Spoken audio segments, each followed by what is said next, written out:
saw that I was white as a ghost, covered in blankets in the middle of an island, very ill. I said, I'd like to warm up, I'd like to take a bath. And somehow I got shoved into one without a bathtub.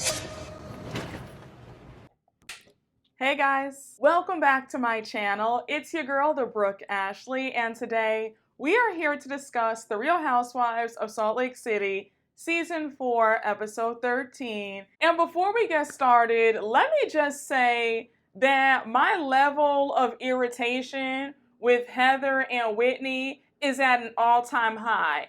I am at my wit's end hearing two grown women fighting about who's better friends with Lisa Barlow. Y'all have got to grow up, because you cannot tell me that you guys think that it's normal to be fighting over this woman like you're in 7th grade. Well, who does Lisa like more? Well, I'm good friends with her. You're just jealous. They both sounded insane at that dinner. And baby, can we quickly talk about how Meredith low-key set Monica up?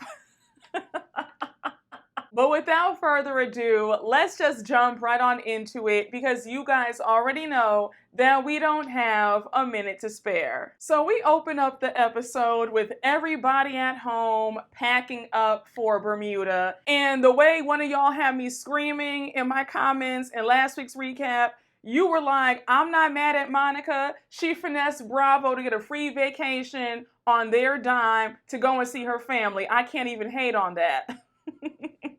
So now we see Whitney packing and she's talking to her husband. Justin's asking her if she's up for this trip because she's still mourning her best friend's passing. And Whitney says, yeah, but I am still angry at Lisa because the way she wasn't there for me when I needed her, it just hurts. Now, like I said in last week's recap, I understand why Whitney was upset. When you're mourning, things do hit you differently. But I do feel like, Whitney, you're trying to force this relationship with Lisa that you just don't have. And it's no shade to Lisa, but Lisa's just not that friend where she's going to stop everything for you and comfort you and console you. That's just not her. And we'll talk more about that later on. But I just feel like you're expecting too much from somebody who just can't give you what you want. So now it's the day of the trip. Everybody's at the airport. Whitney and Lisa aren't speaking. Whitney says that she has no plans on speaking to Lisa because she's still angry. I said, Whitney, you're about to be on a tropical island in just a few short hours. I wouldn't give Lisa all this mental space. So now they touch down in Bermuda. Bermuda looks gorgeous. And now they get on the Sprinter van to head to the house. Now, it was clear that Meredith was sick because she was in the van asking the driver if he could put the heat on. She's like, I'm cold. They were all like, girl, it is a good 90 degrees out here. What are you talking about? Put the heat on. Like, we need the AC. So we find out that they all took a Xanax, but I think that Meredith took another Xanax on top of what they took. So she wasn't really feeling that well. So she's all messed up. So anyhow, she's in the Sprinter van all laid out. I'd be so pissed to be on a vacation and be sick. I was like, girl, what happened? Meredith seemed fine at the airport. Now all of a sudden you touch down in Bermuda and you're just sick like this. I was like a mess. Now they all arrive to the house and the house is stunning. There's a butler there greeting them with drinks. And now Heather tells them that they each have their own rooms because we know that a lot of times on these trips, somebody has to share a room. So Heather says, we're not going to play any games when it comes to rooms.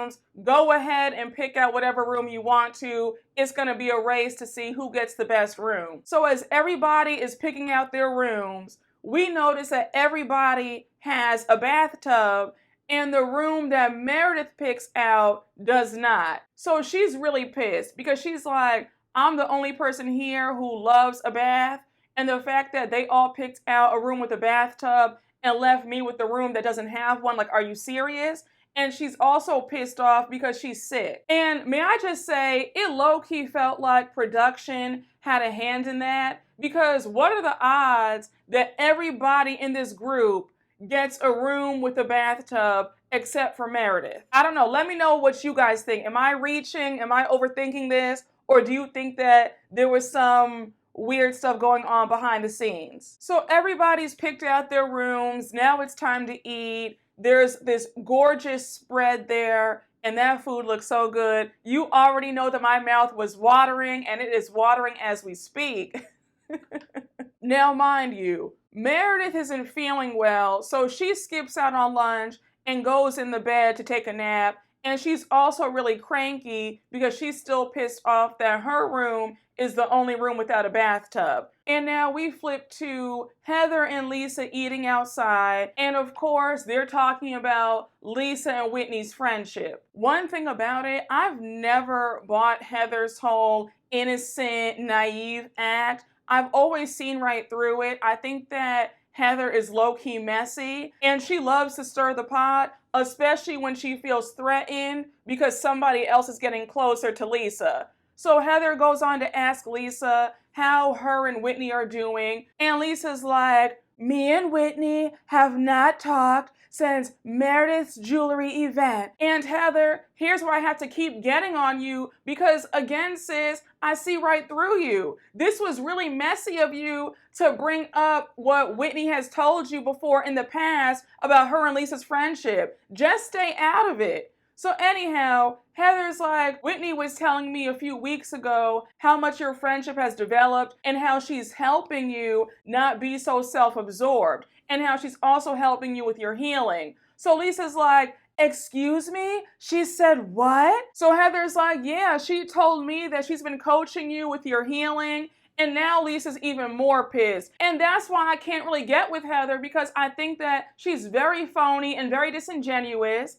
And I just feel like Heather is one of those people where she will stab you in the back with a smile. Because again, Heather, what was the reason behind you telling Lisa this? You did this to throw a monkey wrench in Lisa and Whitney's friendship, and you know it. And it all stems from you being jealous that Whitney also has Lisa's attention.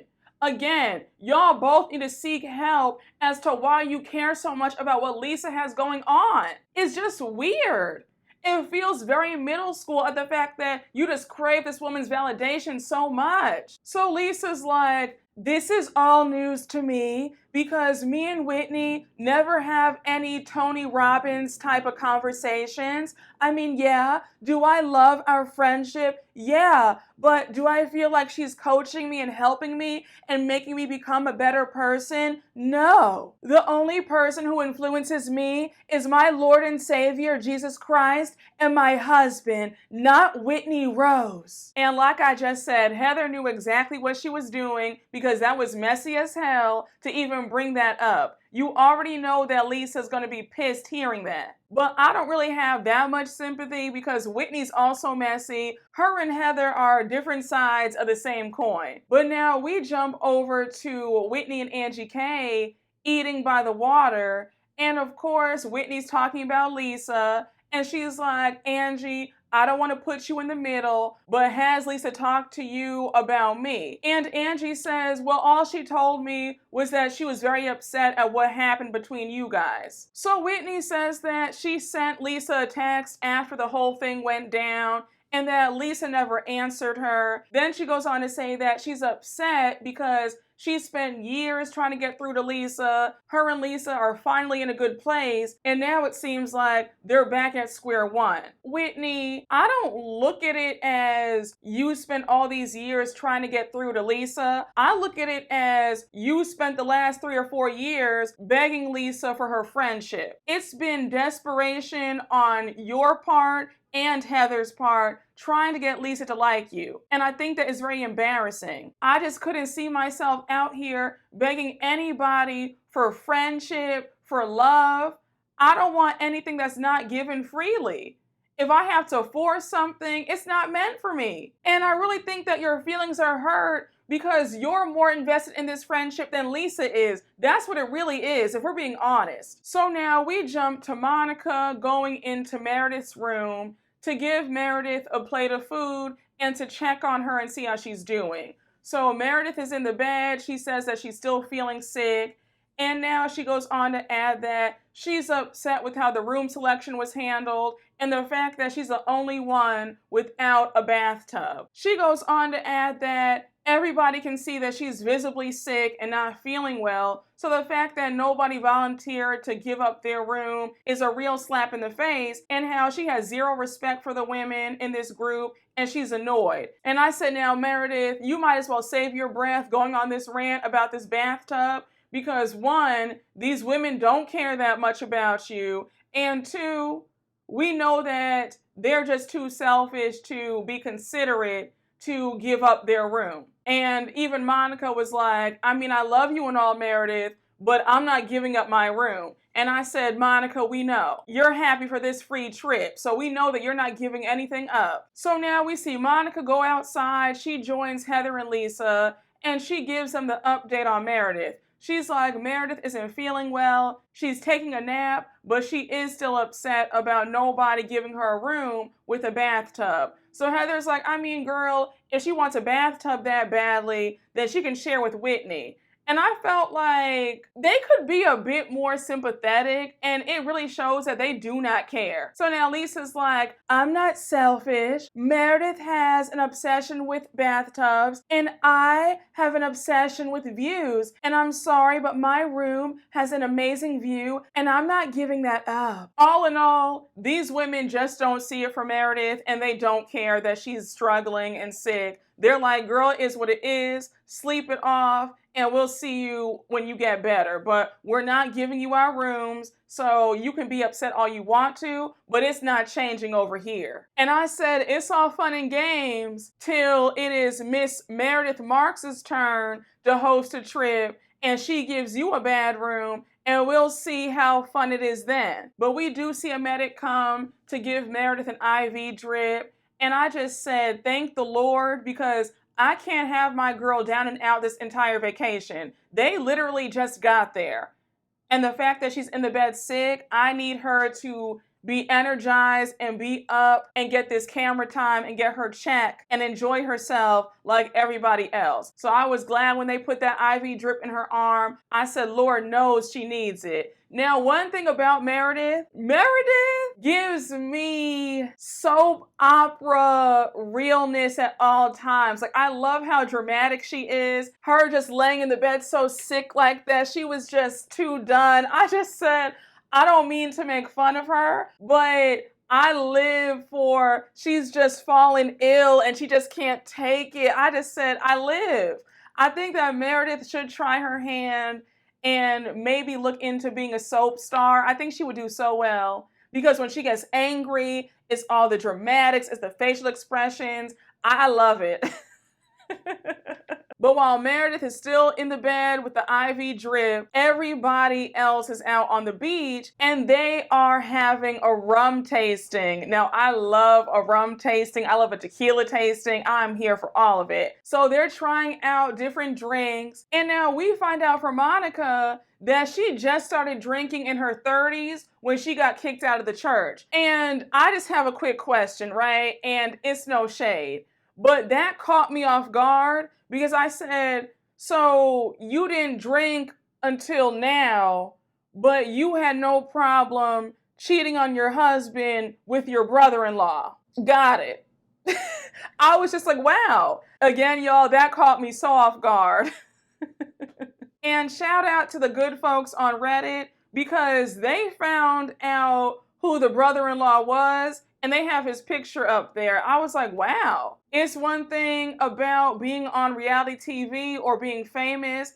People are going to find out everything. You can't hide. So I feel like if you come on reality TV, you might as well tell it all, or tell a good 90%. But if you think that you're about to hide affairs and money problems and tax debts, you might as well not even bother coming on TV, because again, it's going to all come out. But I hope that we find out more about this affair and how it got started at the reunion, because I'm dying to know, how did it even pop off? Who started flirting with who? Like, when did they realize that they both liked each other? Like, again, I have so many questions. So now the ladies finished their rum tasting, and now it's time for them to get back on the Sprinter van to go to dinner. So now we see that Meredith is alive and well. She's dressed and ready to go.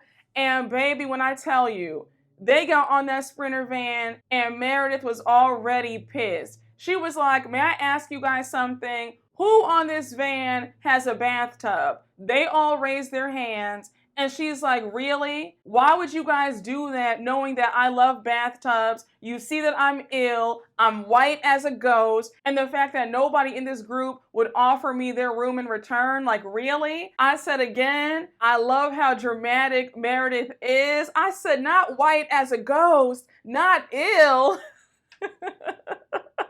So for the most part, everybody's silent because they're all like, Meredith is still going on and on about this bathtub. Like, girl, let it go. And I said, now you guys know Meredith. She was not going to let that go. So I don't know why you thought that she was going to just be quiet and just be cool about it. But no, that's not how she is. So now Lisa jumps in and she's like, who exactly did you want to give up their room? So Meredith says, I'm not singling out anybody. I'm just saying that it would have been nice if one of you guys would have said, you know what, let's give Meredith this room because she's sick and she loves taking a bath. And I do agree with Meredith that somebody could have offered up their room since she was sick. But again, sis, these aren't the most considerate and thoughtful women.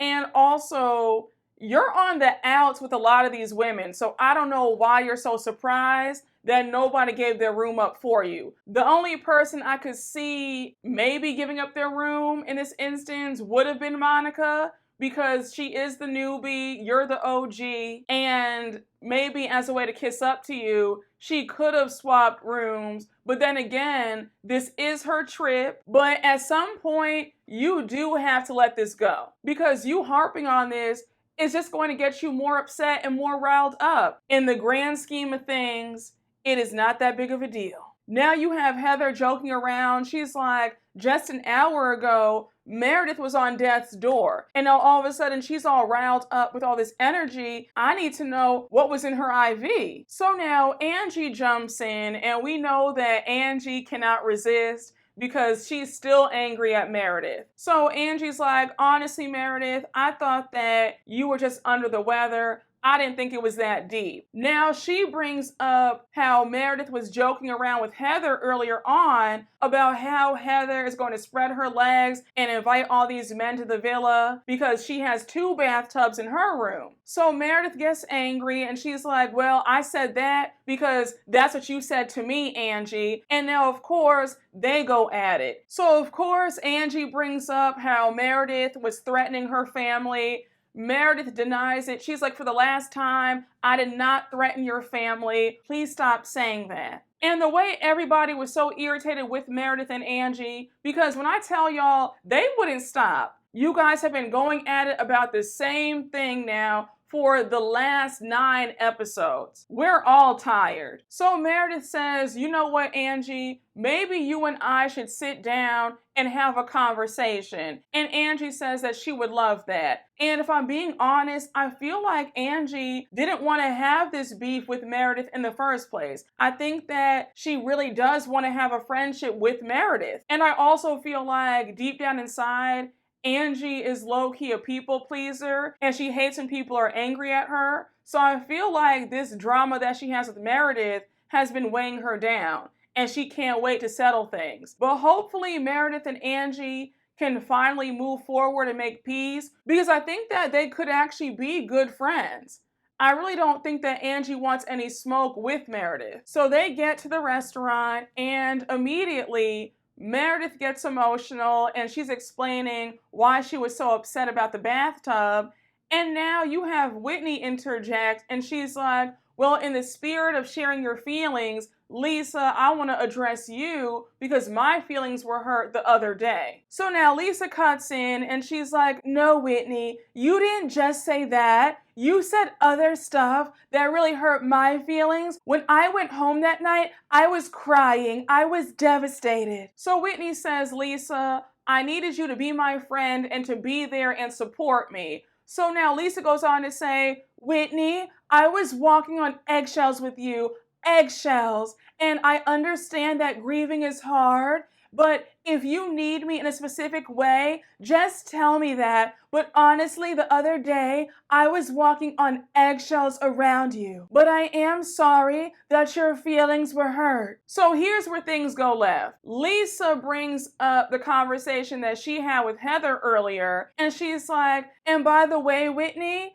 you were having a conversation with Heather about how self-absorbed I am and how you're helping me be a better person. Is that so? So Whitney's caught off guard. She's like, girl, what? Like, who told you that? So Heather jumps in and she's like, that's what you said, Whitney. And now Lisa's like, so what's wrong with me, Whitney? I don't know if it's just me, but Heather looked very pleased with herself that Whitney was on the hot seat.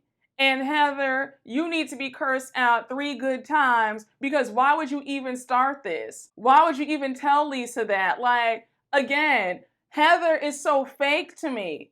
She's not this sweet, innocent angel who just wants to be this great person and this great friend. No. And especially when it comes to Lisa Barlow. She wants to block anybody from getting close to Lisa because she wants to be Lisa's only best friend. So Whitney's so pissed. She goes on to blast Heather for meddling in her friendship with Lisa. And now Heather has the nerve to be confused as to why Whitney would say that she's meddling. And I said, girl, you are meddling. And if I'm being honest, meddling is an understatement. You're trying to cause confusion. That's what it really is. So Whitney says, I love Lisa. You're trying to spin this. Heather denies spinning this. And now Whitney and Heather go back and forth. Whitney goes on to say that Heather's doing this on purpose to try and get Lisa to be angry at her. And I just said, this whole entire argument felt like I was back in 7th grade.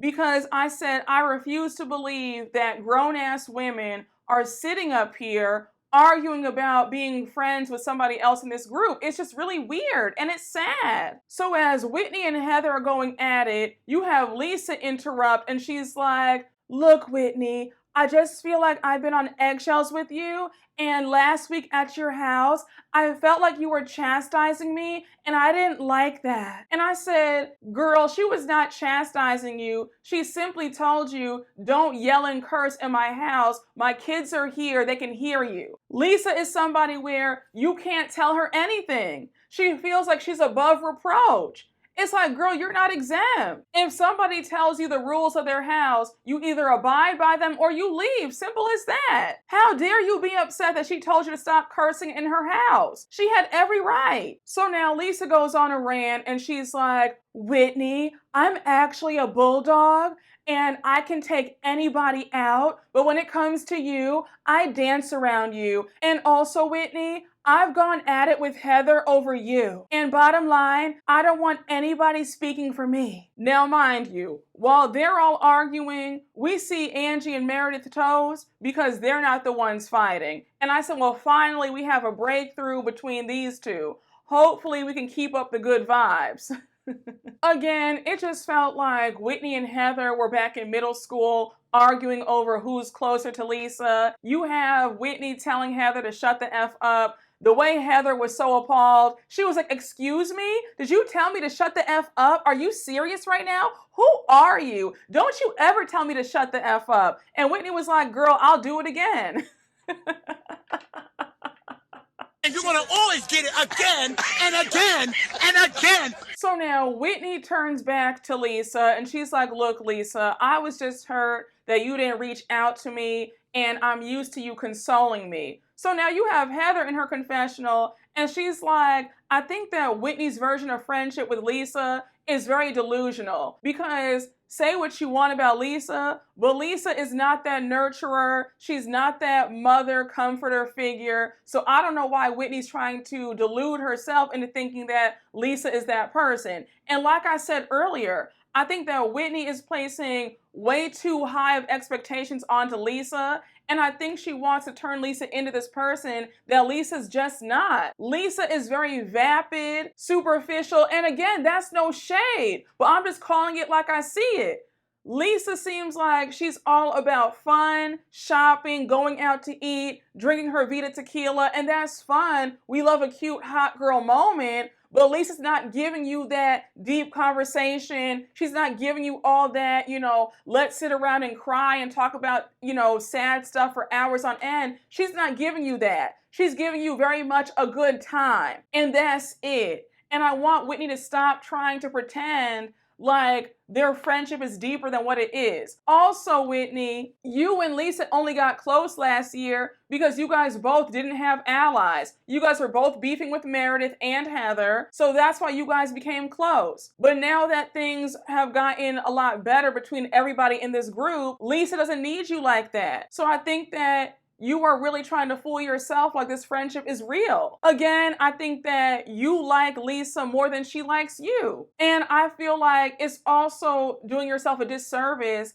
to let her know that. Because Lisa definitely does look at you like she can take you or leave you. And I also feel like Lisa likes that ego boost of seeing you guys fight over her, because she was trying to contain her smile while you guys were going at it. And I just said, again, I have secondhand embarrassment watching y'all two show out like this at y'all's big ages, fighting over who's closer to Lisa. I said, you know what? Y'all need help. Heather, the jealousy really jumped out when you were like, when did you and Lisa become so close that you want to hug Lisa first and go to Lisa when it comes to your friend passing away? Like, when did this happen? And Whitney's like, yeah, me and Lisa are really close. We got super close last year. We talk every day, don't we, Lisa? And Lisa was like, I mean, we do talk pretty often. And I said, damn. I said, again, there it goes. Lisa is not featuring you like that. She thinks that you're fun, but she doesn't view you the way that you view her. It's not that deep to her. And the way you guys put Lisa up on this pedestal,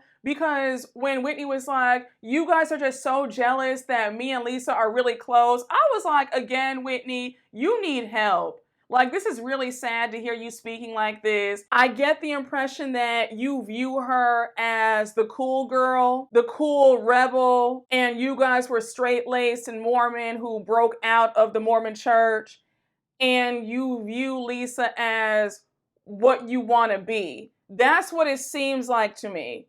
Because other than that, I'm not understanding this fixation that you guys have with Lisa. And it's no shade. Lisa seems like she's fun. I've met her in person. She's pretty. She's lovely in person, like very nice, down to earth, great style.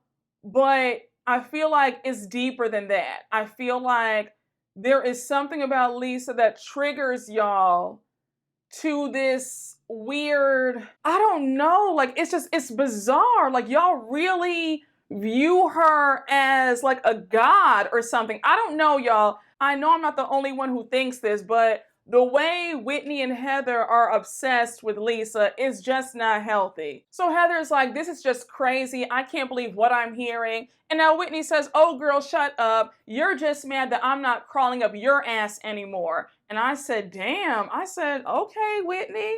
I said, Whitney wasn't playing tonight. So now it starts raining and the dinner is over.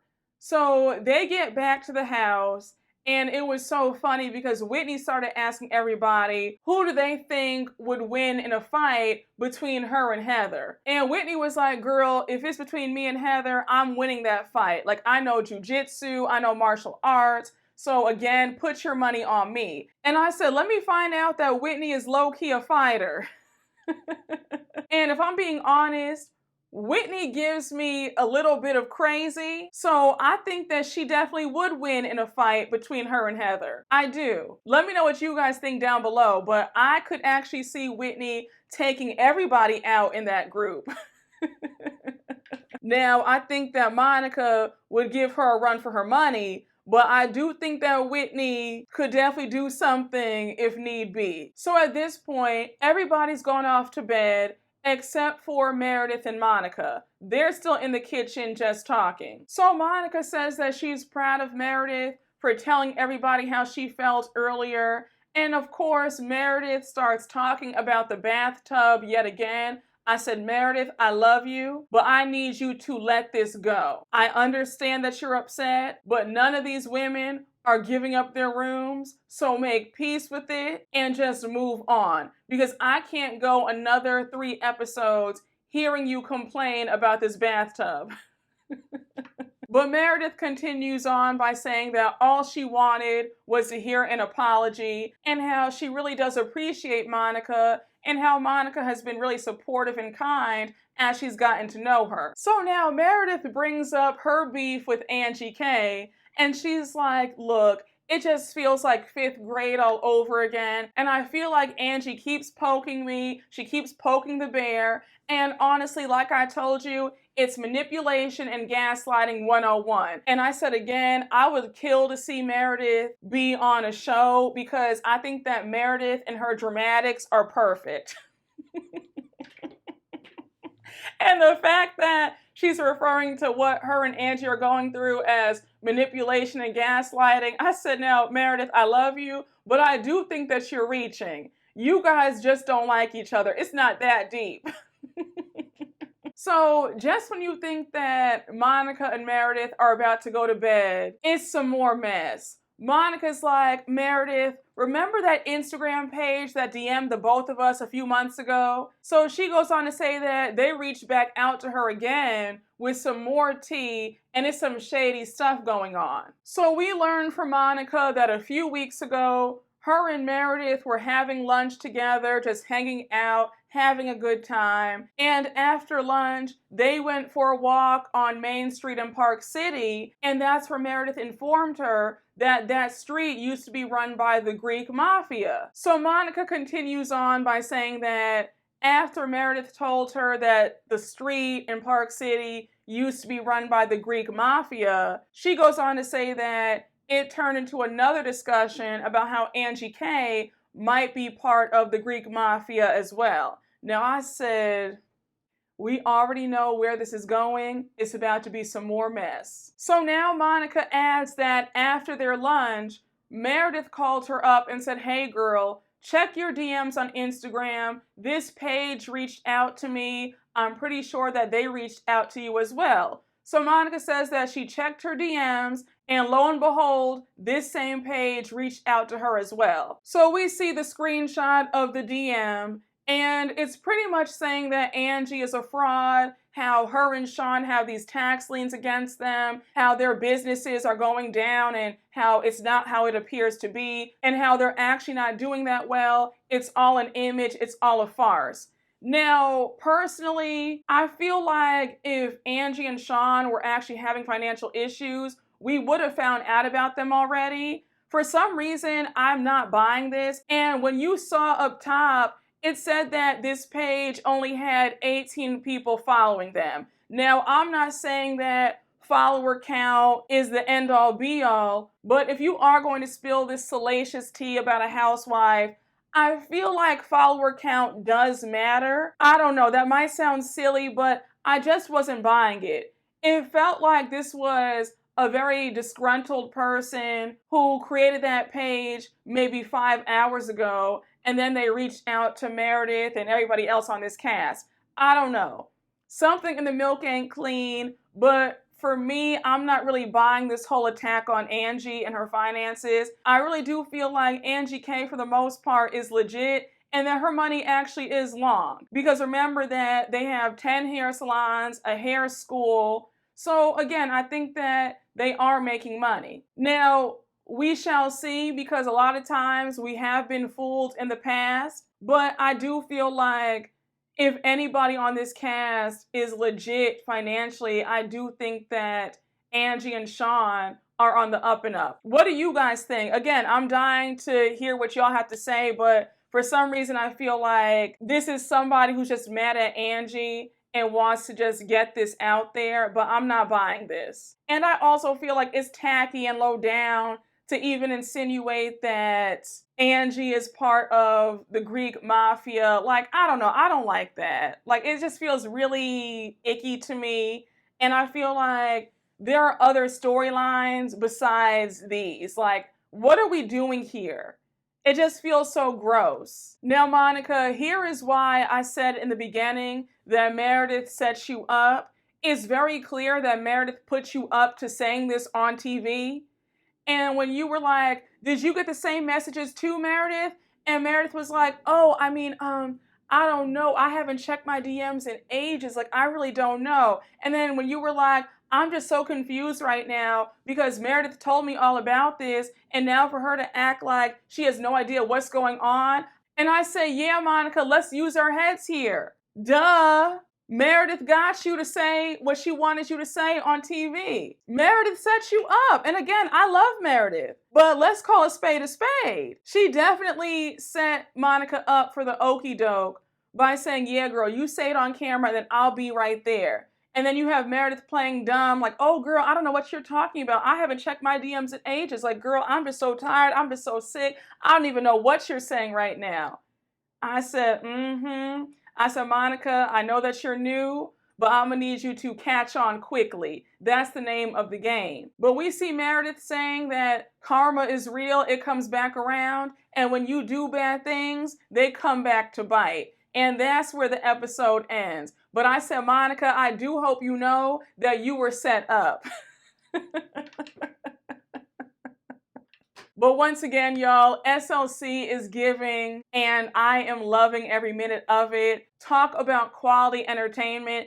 And did you guys peep the ratings? The ratings for this season have been their highest ratings yet. And I believe it because, again, everybody is understanding the assignment and the storylines are actually organic and real. The drama is chef's kiss. So I'm not surprised that SLC is having their best season because the girls are putting in work. Oh, before I forget, did any of you guys see that interview that Heather did last week where they were asking her about Monica and where they stand? And she said that for next season, she refuses to film with Monica. I said, well, damn. So I already know that season 5 is about to be explosive and I cannot wait. But y'all, that was my SLC recap. I hope you guys enjoyed. Thank you all so much for watching, and you already know what to do. Please remember to like, comment, and subscribe, and I will see you all later. Bye.